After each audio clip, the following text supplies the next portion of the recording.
getting hot. It's getting real hot. And I'm going to try something new this year that just kind of makes sense to me. And that's going to be putting water. Hope you can see that, hopefully. Move my big head. Somewhere back there, you'll see it sitting on the hives. But I'm going to put water. I can see it now. In the tops.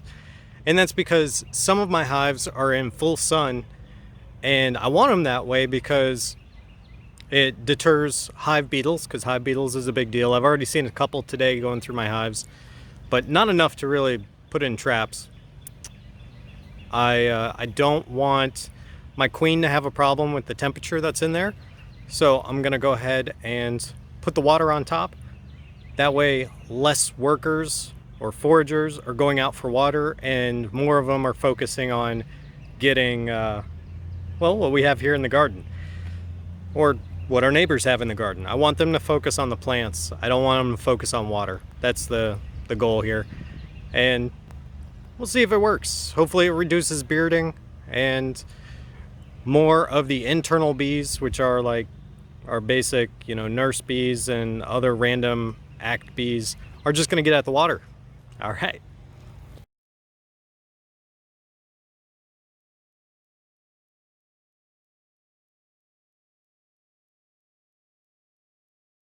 It's been about a month since we've been giving water to hives. This is one of the hives that does not have water, and they're bearding and washboarding.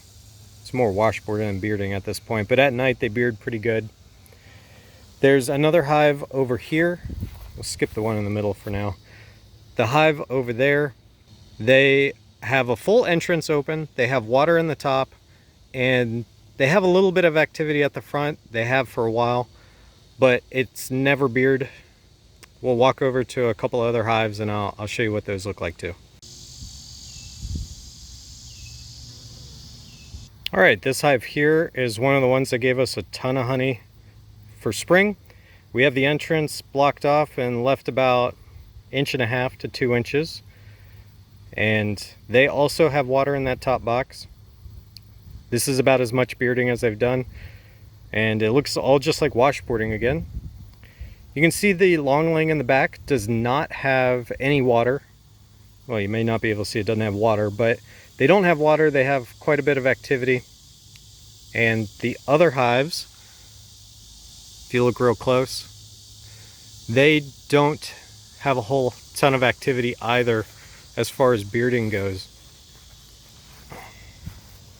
This is another one of our hives that's packed with bees, and in the top we have a waterer that it's just keeping them from bearding. Now, keep in mind, when I'm talking about I put water in the top, literally that's all it is water from our rain barrels. That way they have a little bit of algae, kind of a smell to them. They're attracted. We also have these bee oases out. And this is mainly because I wanted to see if a lot of bees are coming after the water. And they appear to be using it, which is good. Because this year, as you know, has been historic high for heat in North Carolina and most of the US. Now, there is activity at the hives, even a little bit of robbing, sort of. May look into robbing in these hives, but they're using this water. Each of these have water in the top, except for the longling, and it's really knocked down the bearding. It's knocked down the maybe even the temper a little bit. But my broodminder sensor, if you go to rascalapiary.com, you can check out the internal temperature of these hives, and it'll show you it's pretty standard. Last year they were going up and down and left and right just because the queen would die due to the heat, but now they're keeping the internal temperature right where it needs to be. There's not a whole lot of small hive beetle in there, if any at all. We're going to be checking for varroa here very shortly, and I'm just really happy that we put water in the top. It felt like a no-brainer during the summer Just because it gets 90 to 100 here. Like today it's 95 degrees out. There's a little bit of a breeze to cool it down, but I mean, these guys in the evening, they beard like crazy because all that residual heat really fills up the hive. But not this year. That was last year, not this year. With the water in the top, they've been able to keep it pretty consistent, and we only have to refill the water once every maybe week or 2 weeks.